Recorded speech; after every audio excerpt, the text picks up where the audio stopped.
Alam niyo ba, may difference ang showing up to being present. You could show up in a dinner, in a workplace, in a meeting, pero posibleng you are absent-minded. Present physically, pero wala ang isip mo doon. So, you showed up, but you're not really present. Present ka sa Zoom meeting, pero naka-off yung camera kasi nagluluto ka sa kusina, o kaya nagja-jogging sa treadmill, o kaya naman naglalaba ka. Present sa Zoom, pero hindi talaga present. You showed up, but you are not really present because you don't have your full attention to it. So kung mapapansin po ninyo, showing up is usually physical, but presence is all about value. Presence carries weight. Mapa-friendship, marriage, small group, lumalalim ang ating relationship. Hindi dahil madalas tayong magkita. Lumalalim ang relationship natin kasi mas lumalalim yung connection natin from within. Yung 5 minutong nag-usap tayo, pero nasa akin ang full attention mo, mas mahalaga pa kaysa 2 hours tayong nag-usap, pero distracted ka at half-hearted, if you know what I mean. Why? Because you show up, because you're available, but presence is an investment. Meaning when you showed up, when you are present, it communicates value. Kaya maaalala po ninyo, no, kapag may mga pagkakataon na birthday nyo for example, anniversary nyo for example, may mga taong dadalaw sa inyo kapag kayo ay naghanda.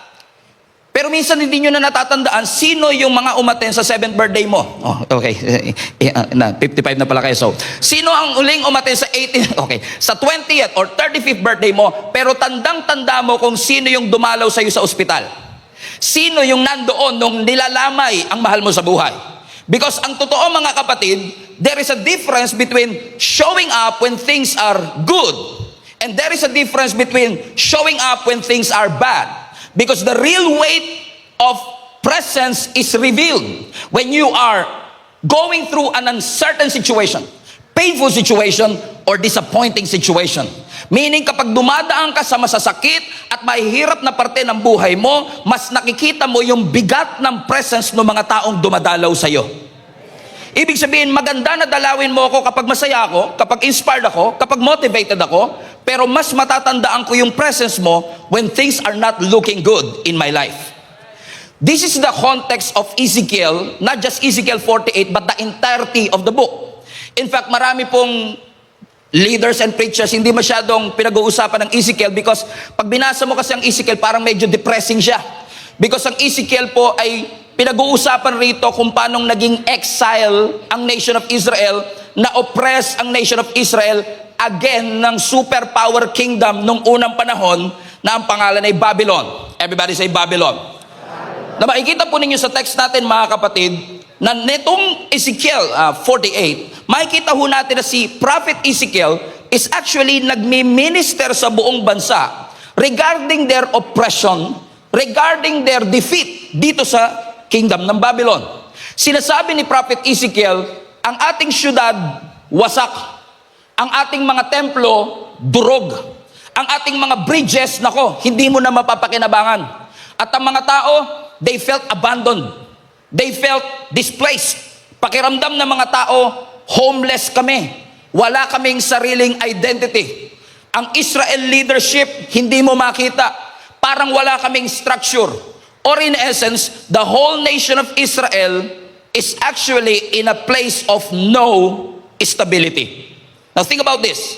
Wala kayong temple, wala kayong bridge, yung city nyo walang identity, ang mga tao abandoned, displaced, even homeless. And to make matters worse, in Ezekiel chapter 10, the Bible says, the glory of the Lord departed from them. No, you don't understand it.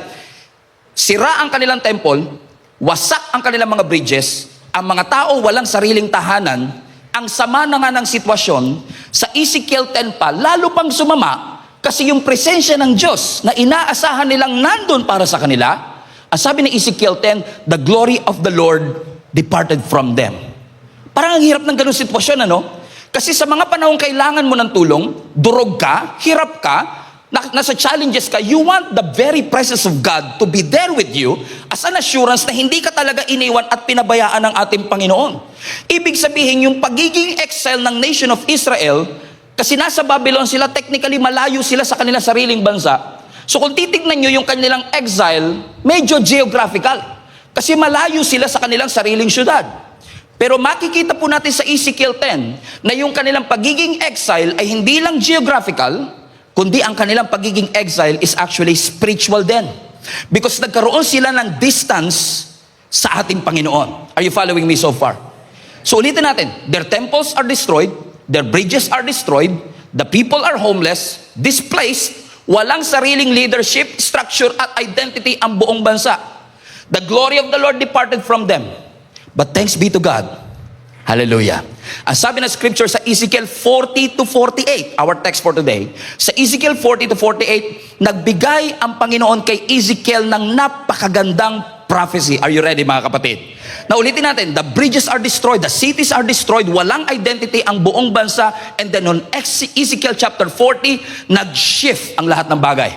Because the Bible says, pagdating ng Ezekiel chapter 40, nagbigay ng prophecy ang ating Panginoon that the city will experience restoration. Come on now, somebody. Amen. Everybody say restoration. Ibig sabihin yung buong bansa na wasak, hirap, durog, magkakaroon ng restoration, ang kanilang temple itatayong muli, at ang kanilang syudad ay bibigyan ng bagong pangalan. At ano yung pangalan na yun? Verse 35, and the name of the city from that time on will be, come on, everybody shout this with me, Yahweh Shammah, the Lord is there. Now, kapag durog ang inyong syudad, sira ang inyong mga temple, wasak ang inyong identity, parang mas maganda dito sa part na i-restore ko ang mga ginto ninyo. Parang ganda rin nun no? I-restore ko yung power ninyo. I-restore ko yung great walls ninyo. But this is interesting. Kasi nung sinabi ni Prophet Ezekiel na magkakaroon ng restoration, hindi niya sinabing dahil restored na kayo in the future, ang magiging pangalan ng syudad, prosperous city, strong city, big city. Ano ang sabi ng scripture? The name of the city will be Yahweh Shammah. The Lord is there. Hallelujah. Ibig sabihin, the identity of their city is not based on their size. The identity of their city is not based on their capacity or their location or their success. The identity of this brand new city is based on the presence of our God. Meaning kahit may success, kahit na malaki, kahit na parang tagumpay, kahit na parang undisputed, without the presence of God, baliwala ang lahat. That's why I believe our church is a powerful church, not because of the music, not because of the haze machine, not because of the lights or the sound system. What makes our church powerful is in fact the presence of the Lord is in this place. That is the very reason why we are here in the first place.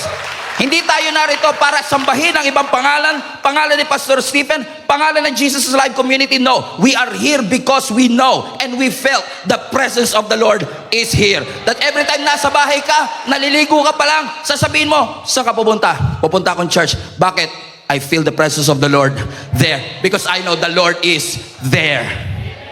Everybody say, Yahweh Shammah! It was the presence of the Lord. And notice mga kapatid, for the past 4 weeks, ngayon ang conclusion natin, for the past 4 weeks, pansin natin na every time bibitawan ng Diyos ang kanyang pangalan, hindi niya binibitawan ang pangalan niya sa mga magagandang sitwasyon. Hindi niya sinabi yung Yahweh Shalom nung payapa, nung prospero sila. Sinabi niya ang Yahweh Shalom nung hirap sila. So kung mapapansin nyo, every time babanggitin ng Lord ang kanyang pangalan, binabanggit niya yan sa panahon ng krisis. Kasi madaling sabihin, the Lord is there. The presence of God is there. When things are going great in your life. Come on, sorry po. Okay, when things are going great in your life, I mean, na-promote ako. Nasa iyo ang presensya ng Panginoon. Meron akong bagong blessing, nasa iyo ang presensya ng Panginoon. Pero ibig ba sabihin kapag walang blessing, walang ginto, Ibig ba sabihin, wala na ang presensya ng Panginoon? Makikita ninyo that Yahweh Shammah appears hindi lang sa mga magagandang sitwasyon, kundi maging sa mga hindi magagandang sitwasyon. Doon natin mapapatunayan na yung presensya ng Panginoon, kahit mahirap, kahit na ikaw ay nag-i-struggle, nandyan ang presensya ng ating Panginoon. Everybody say, the Lord is there. Ibig sabihin, yung restoration na pinag-uusapan dito, hindi lang infrastructure restoration, which are good. Itayo mo ang temple, itayo mo ang bridge, itayo mo ang city. Infrastructure restoration is already a great blessing.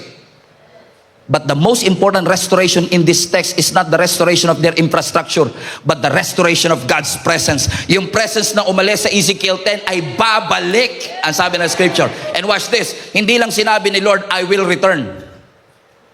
I shall return. Hindi siya si MacArthur. Hindi niya sinabing, I shall return. Ang sabi niya, the Lord is there. Kasi kung titignan mo yung Hebrew word ng Shammah, which is there, hindi lang siya babalik, kundi mananatili. Iba kasi yung umalis ako, babalik ako, aalis ako uli. Pero ito iba. Nung umalis ang Panginoon ng Ezekiel 10, nangako siya sa Ezekiel 40 to 48, babalik ako. Pero hindi lang ako babalik, mananatili ako. I don't know who is this for, pero naniniwala ko marami sa atin na nangangailangan ng assurance na ito. Na sa mga panahong tayo nalulungkot, tayo ay dumadaan sa mga challenges, yung pangako ng Diyos na babalik siya, mananahan siya sa ating buhay, is indeed a good news for each and every one of us. That the God that I serve is with me.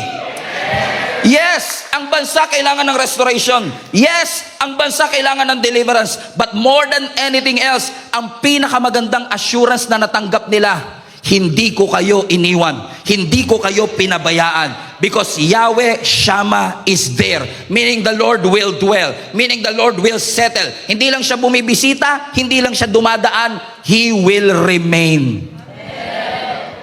So when things are tough and when things are hard, God wants you to be reminded today, God is with you and He will remain in your life. Amen? Kaya kung titignan nyo ang Isaiah 43, bring it up please. Isaiah 43 verse 1, ang sabi na scripture, but now, O Jacob, but now Jesus is alive, kamanaba. Listen to the Lord, who created you, O Israel. The one who formed you says, ano sabi? Don't be afraid. Tignan nyo nga yan, sabi mo sa katabi mo, don't be afraid. Now, balik natin yung verse 1 again. Ang sabi na scripture, but now, listen to the Lord who created you. Meaning, ako na lumikha sa inyo, ang nagsasabi sa inyo nito. Hindi lang to basta sinabi ng kapitbahay mo. Hindi lang to basta sinabi ng presidente ng bansa. Ang sabi ng scripture, makinig kayo sa sinasabi ng lumikha sa inyo. Next slide. Ano sabi ng scripture? Don't be afraid, for I have ransomed you, and I have called you by name, and you are mine. Makinig kayo, kapatid. Don't be afraid. And then he goes on to verse 2. That when you go through deep waters, shout out sa lahat ng hindi marunong lumangoy. When you go through deep waters, I will be with you. When you go through rivers of difficulty, you will not drown. When you walk through the fire of oppression, you will not be burned up, and the flames will not consume you. Now notice, hindi po sinabi ng Bible, when you go to deep waters, I will be with you. When you go to the rivers of difficulty, ano sabi ng scripture? When you go through.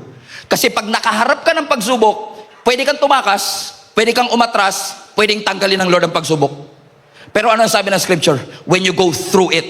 Minsan hindi tatanggalin, minsan hindi ka makakaatras, minsan hindi ka makaka-back out, hindi ka makakatakas, pero ano sabi ng Lord? Dumaan ka man, kasama mo ako. When you go through rivers of difficulty, kasama mo ako. Kaya wag niyong tatambayan ng problema. Kaya nga sabi natin, may pinagdadaanan lang. Eh di daanan mo, wag mong tambayan.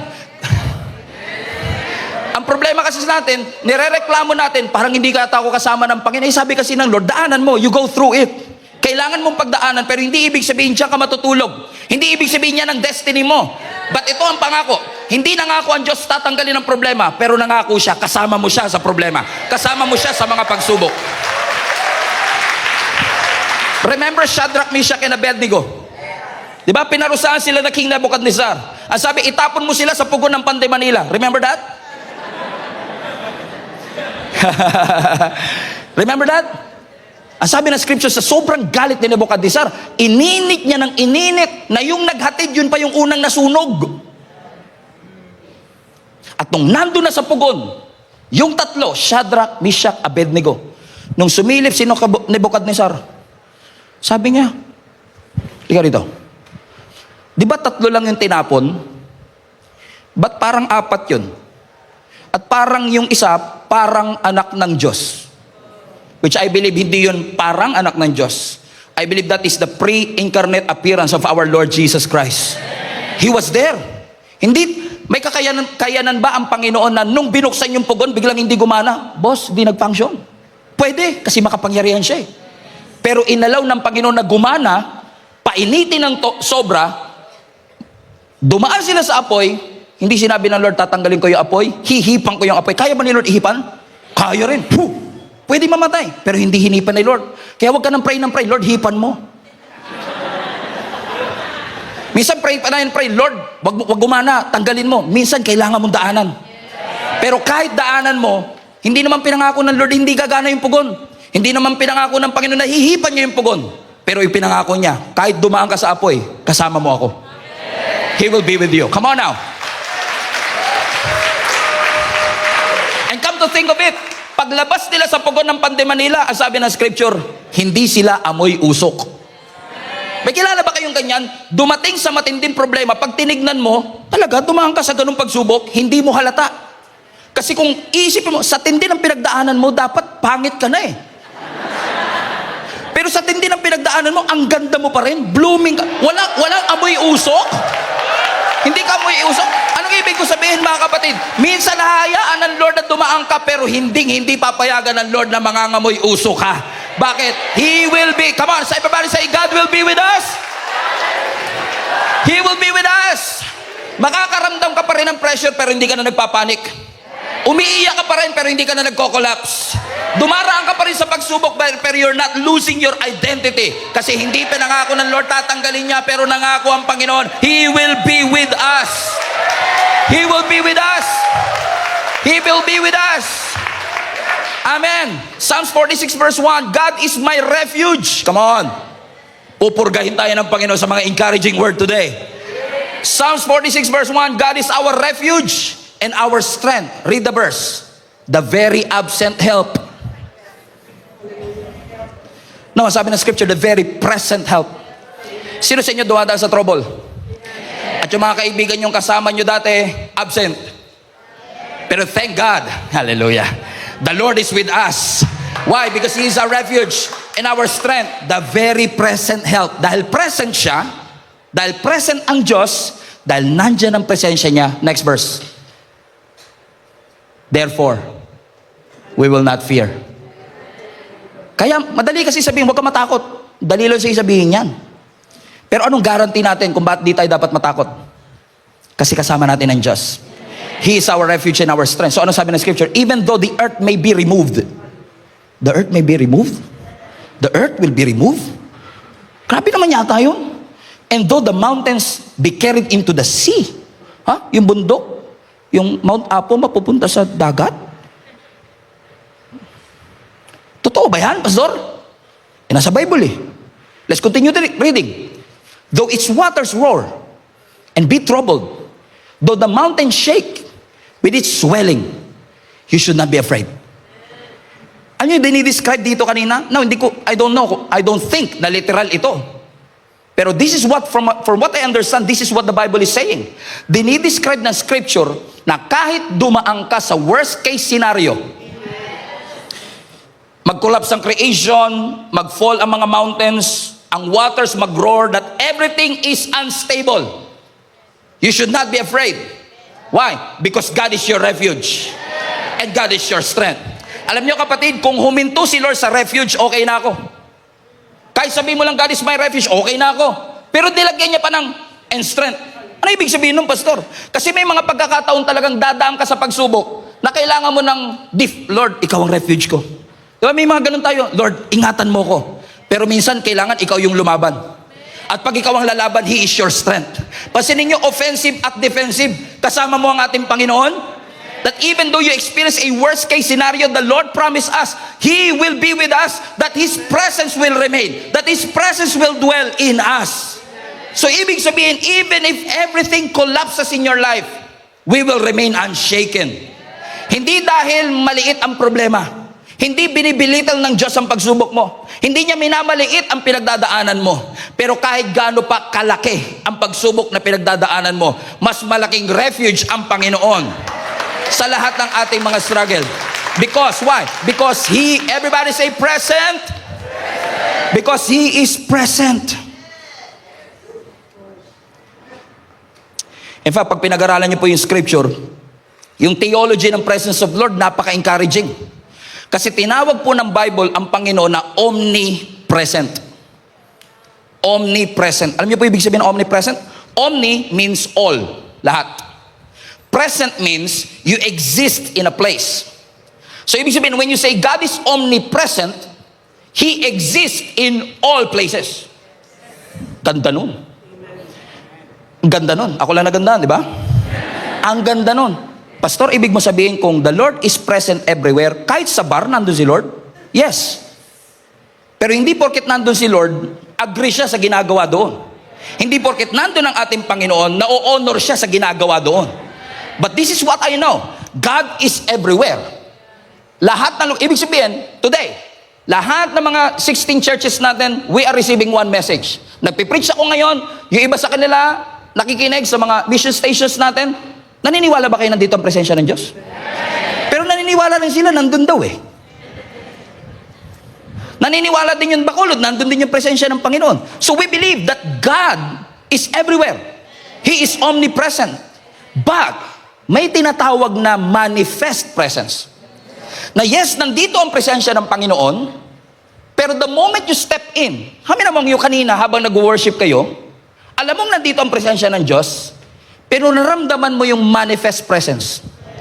Alam niyo ibig sabihin ng manifest? Parang ang lapit-lapit ng Diyos. Parang ramdam na ramdam mo siya. Parang hindi to normal na Sunday for you. I mean, you're always here every Sunday, but there's something about what happened earlier na nasabi mong, ramdam ko ang Panginoon. That's what you call manifest presence. Nararamdaman mo kung gaano siya kalapit, nare-reveal siya, nakikilala natin siya. That's why it's very important for us to realize, mga kapatid, yes, God is everywhere. Kaya, importanteng ma-remind natin ang ating mga sarili. Wag mawala na ang lahat. Wag lang mawala ang presensya ng ating Panginoon. Because at the end of the day, ang kaluluwa natin ay sisigaw, maghahanap, magugutom at mauuhaw sa kanyang presensya. Sige, makuha mo na lahat ng ipinapanalangin mo. Makuha mo na lahat ng promotion na iyong idinidesire. Makuha mo na yung lupa, yung ginto, yung promotion, everything makuha mo na lahat. Pero ang totoo, makakasurvive tayo kahit mahirap ang buhay. Makakasurvive tayo kahit dumadaan tayo sa challenges. Pero hindi ka makakasurvive kapag wala ang presensya ng ating Panginoon. This is exactly why Ezekiel was writing to the nation of Israel. As sinasabi ni Ezekiel, tignan nyo ang lugar natin. Ang mga templo natin wasak, ang lupa natin kinubkob. Ang identity natin, di natin alam kung bansa pa ba tayo. Takot sila sa Babylon. Pero lumalabas na ang tunay na dahilan kung bakit sila takot ay hindi lang dahil oppressed sila at hindi lang dahil malakas ang Babylon. Takot sila kasi tinatanong nila ang kanilang sarili, iniwan na ba talaga kami ng Diyos? Kasama pa rin ba talaga namin ang Diyos? At sa gitna ng kanilang takot, sinagot sila ng Panginoon. Itong restored city, papangalanan yung Yahweh Shammah. The Lord is there. Kasi yung simbahang walang presensya ng Diyos, building lang yun. Alam niyo po ba, 1 month na tayo rito. Ang bilis, no? Alam niyo ba kung ano tayo dito? Department store. 3 months ago, department store to. Yung poste na yan, may fitting room dyan. Sa poste na yan. Ibig sabihin, everyday may mga nagbibihis dyan. Itong lugar na to, department store, so may mga namimili ng damit. 3 months ago, may mga umaakyat dito namimili ng damit. Pero never natin sinabing, pupunta ako sa Pure Gold. Bakit? The Lord is there. Right?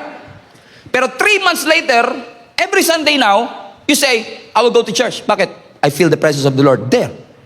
Natanggal lang yung fitting room, the Lord is there na. Anong ibig ko sabihin? Ang building na walang presence ni Lord, normal lang siyang building. What makes this building holy, what makes this building anointed, is not the music, not the lights, not the AC, no. What makes this building holy is the presence of God. Amen. Ibig sabihin, kung wala ang presensya ng Panginoon dito, sayang.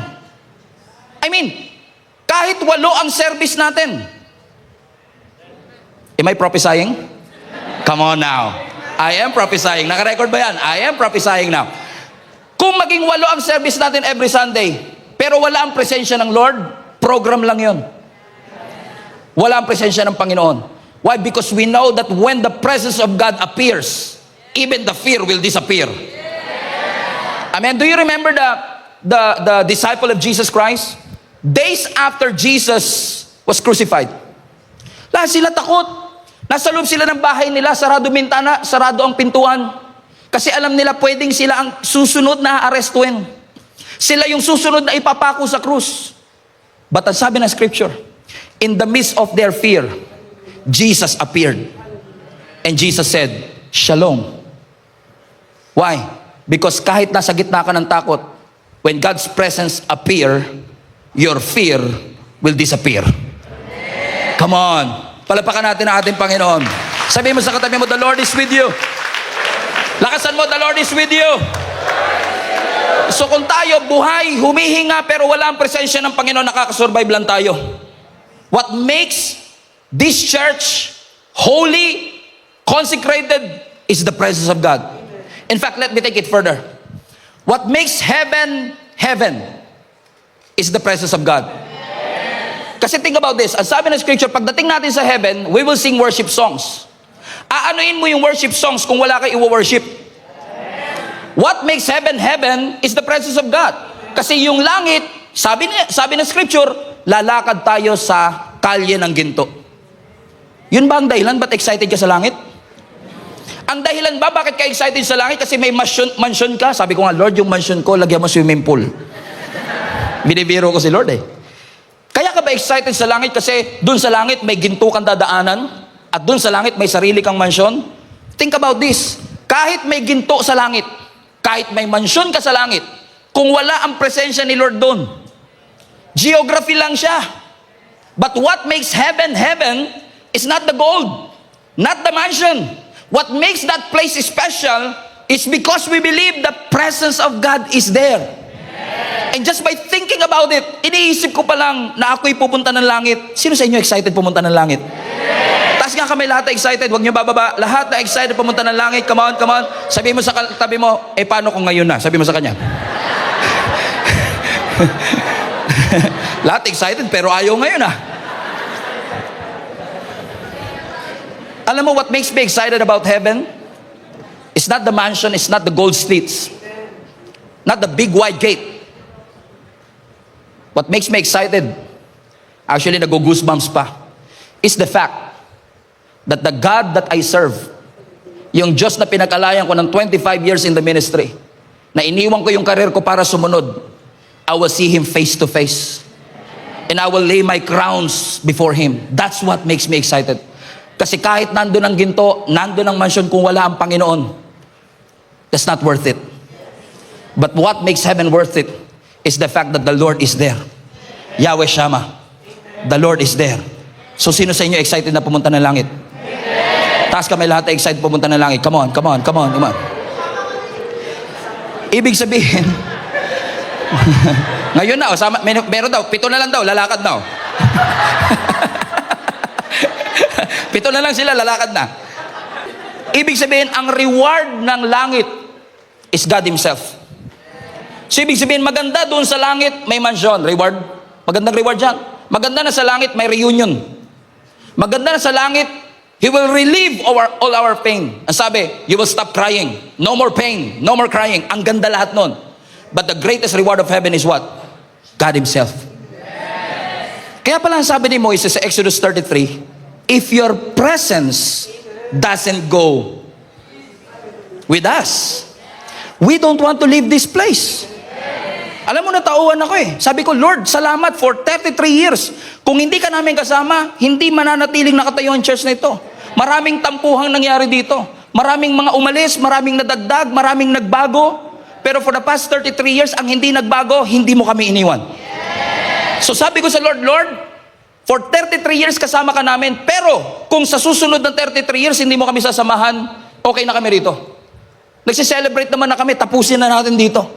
Why? Because if your presence will not go with us, we don't want to leave this place. Because the very reason kung bakit worth it ang paglilingkod is because His presence is with us. Sinasamahan tayo ng Panginoon. Kaya kahit nakakapagod, energize ka. Kahit mahirap, tuloy ka pa rin. Ilang beses ka na umiyak, naglilingkod ka pa rin.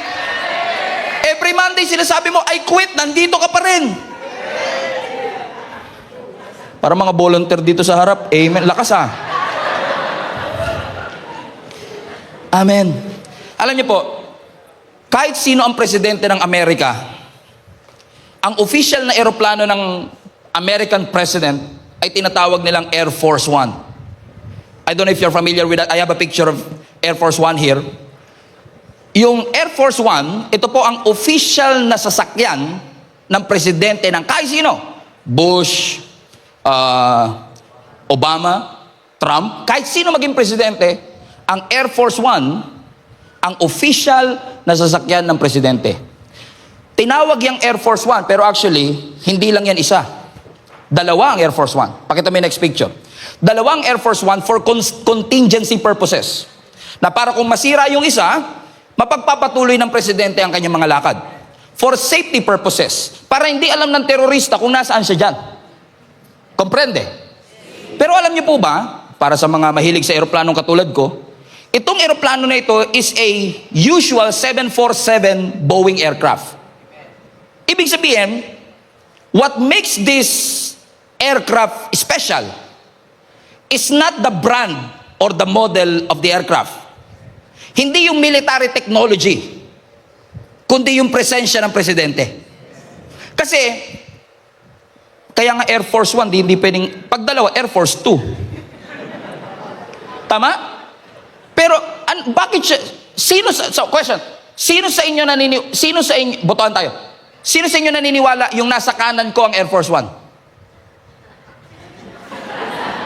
Sino sa inyo naniniwala yung nasa kaliwa ko ang Air Force One?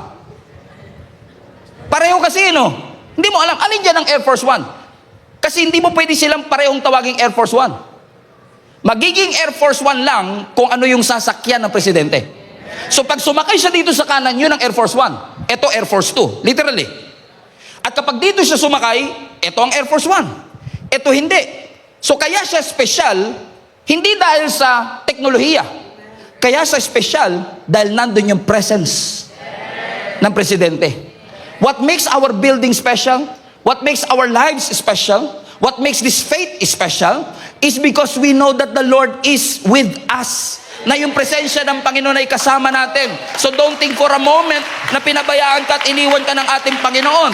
Ibig sabihin, kahit ang napakalaki ng LED mo sa simbahan mo, excellent ang production, strong ang sistema, global ang reach, yung usok mo magkakabunga ka na. Baliwala ang lahat kapag wala doon ang presensya ng Panginoon. Ang tunay na basihan ng success, hindi kung gaano kalaki ang ating simbahan o gaano karami ang naitayo nating simbahan. Ang tunay na sukutan kung ang simbahan ay powerful and life-changing, nandyan ba ang Panginoon? Because kahit na yan ay ordinary, kapag ka pinuntahan ng Diyos, nagiging sacred. Kasi narito ang presensya ng Lord. So ibig sabihin, kahit anong hingi mo ng promised land, yung promised land, pag walang presence, lupa lang siya. Ang blessing, pag walang presence, benefit lang. Ibig sabihin, lahat ng bagay, pagka kahit gaano ka, garbo, kamahal, kung wala ang presensya ng Lord, sayang. Kaya kung hindi mo gusto yung presensya ni Lord dito sa lupa, maboboard ka sa langit. Kasi araw-araw dun, puro presence of God ang dinidesire natin eh. Kung gusto mo lang ang heaven para sa benefit, I don't think you really want heaven. Pero salamat na lang, lahat kayo nagtaas kanina ng kamay. Sabi ko, Lord, sagutin niyo po panalangin nila. Wala akong sinabing timeline ha. Sabi ko lang, sagutin mo Lord ang lahat ng panalangin nila. Mga kapatid, kidding aside, hindi pinangako ng Panginoon na wala kang dadaan ng pagsubok. Hindi pinangako ng Lord na wala kang dadaan ng hirap. Pero ang pinangako niya, kasama niya tayo. Hindi tayo lumalakas dahil walang pagsubok. Lumalakas tayo kasi alam natin yung presensya ng Panginoon nandito sa atin. So technically, the greatest tragedy is not really the famine, the destruction, the exile, the slavery. The greatest tragedy of the nation of Israel is the absence of their God. Pero if you think about it, napansin niyo ba na ang Diyos natin, sa totoo lang, minsan ang tao ayaw niya yung presence ni Lord.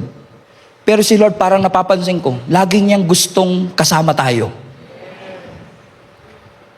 I mean, nagkasala na tayo, siya pa rin bababa. Kasi gusto niyang makasama tayo. He wants His presence to be felt with us. Kasi, technical, isipin niyo, Diyos siya. He can rule from the distance. He can command from heaven. He can send blessing from afar. And yet, bumaba pa siya eh. At alam mo, habang sinusulat ko to, nagkaroon ako ng eureka moment eh. Oo nga no. Kung babasahin mo ang Bible mula Genesis hanggang Revelation, parang si Lord laging gumagawa ng paraan makasama lang tayo. Balikan natin ang Genesis. Tignan niyo tong picture na to. Sa Genesis, makikita po ninyo na ang tao malayang nakakalakad kasama ang Diyos. So meron silang literal na access kay Lord. They walk with God. Literally, in the Garden of Eden. Kasama na. Pansinin nyo, walang priest, walang sacrifice, walang kortina. They can freely come and enjoy the presence of God. But the moment they sin, bam! Amen? Na-separate tayo sa presensya ng Panginoon. Because He is holy and we are not, we are separated from His presence. But thank God, the Bible says, generations later, sa panahon ni Moses, after binigay ng Lord yung 10 Commandments, remember that? Pagkatapos niyang ibinaba ang 10 Commandments, ang next na binaba ni Lord, yung instruction paano itayo ang tabernacle. Kasi alam ni Lord eh, kahit anong sikap niyo diyang sundin ang 10 Commandments, you cannot do it on your own strength. And think about this. Ang sabi ni Lord kay Moses, magtayo ka ng tabernacle. Ito sukat, ito ang gagawin mo. So makikita ninyo, doon sa tabernacle, doon nila nararanasan ang presensya ng Diyos. Pero, parang nilapit ni Lord ang kanyang presensya, pero pansinin ninyo, malapit, pero restricted. Yeah, right? Kasi hindi sila basta-basta pwede makalapit. Kailangan nila ng sacrifice. Kailangan may priest na mamamagitan sa kanila. At doon sa Holy of Holies, very restricted kasi may kurtinang nagse-separate.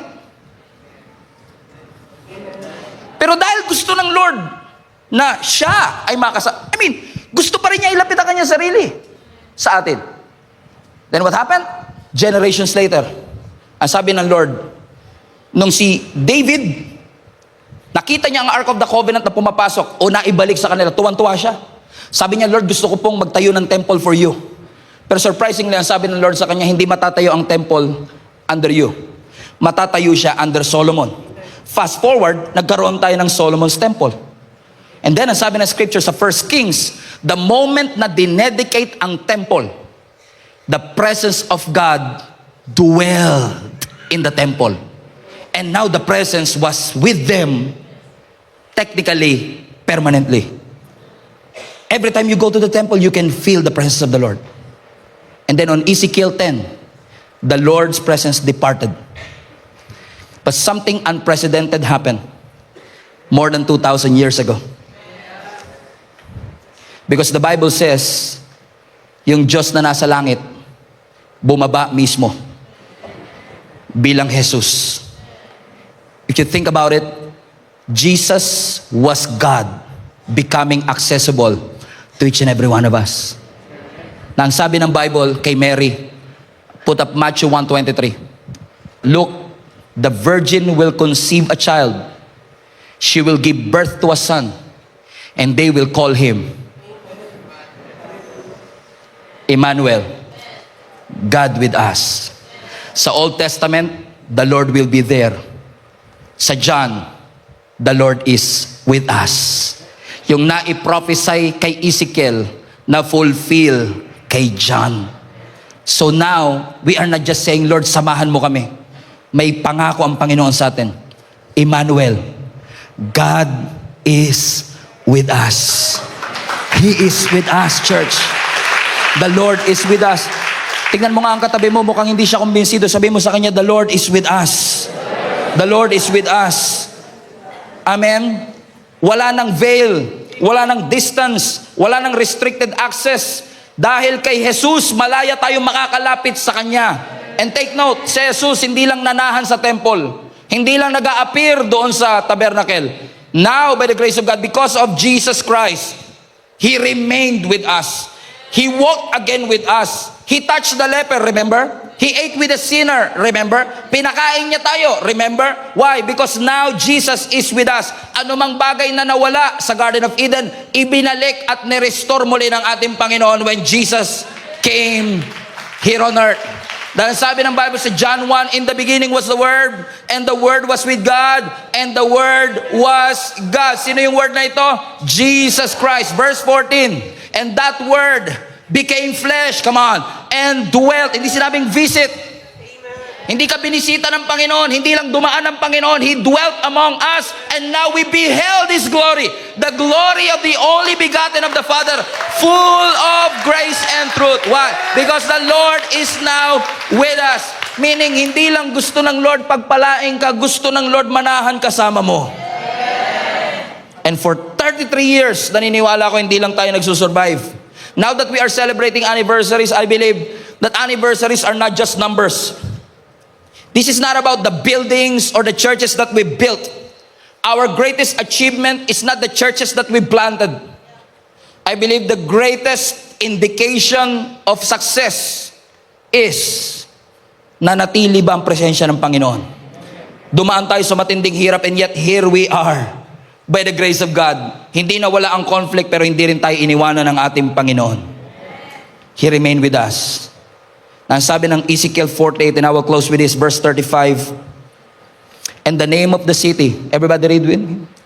And the name of the city. And the name of the city. And the name of the city. And the name of the city. May ini-skip kayo. In the name of the city. There you go. Highlight that part. From that time on. Meaning from that moment, from that time on. Ibig sabihin yung presensya niya, hindi seasonal. Hindi visitation. Hindi basta moment of encounter. Hindi lang sa revival nights. Come on now. It was an abiding, remaining, dwelling presence of our God who will be with us. And where is God's presence now? It is with us. Within us. In fact, there was a prophecy of John also, who wrote John 1. A prophecy of John in Revelations 21. This is my last verse. Revelations 21, I heard a loud shout from the throne saying, look, God's home is now among His people. Church, from the Garden of Eden, even up to eternity, yes, God is sovereign, but He is also present with us. Kasama mo siya nung tagumpay ka, pero kasama mo rin siya sa iyong pagbagsak. Kasama mo siya nung wala kang sakit, pero kasama mo rin siya kapag ikaw ay dumaan sa sakit. Kasama mo siya sa therapy session. Kasama mo siya kahit nag-overthink ka ng 2:00 ng madaling araw. Kasama mo ang Panginoon nung binuksan niya ang pintuan. Kasama mo rin siya nung sinara niya ang pintuan. Kasama mo siya nung feeling mo ang lakas-lakas mo, pero lalong kasama mo ang Panginoon pag pakiramdam mo ang hina-hina mo. Kasama mo ang Panginoon pag parang ang linaw-linaw ng future, pero kasama mo rin ang Panginoon parang ang labo ng future. He is still with you. Kasama mo ang Panginoon nung bata ka, come on now, pero kasama mo pa rin ang Panginoon kahit senior citizen ka na. Kasama mo ang Panginoon nung simula, at nangako ang Panginoon, He will be with you until the end. God was with us in the beginning, He is with us in the present, and He promised us He will remain with us.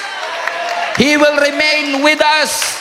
Emmanuel, God is with us.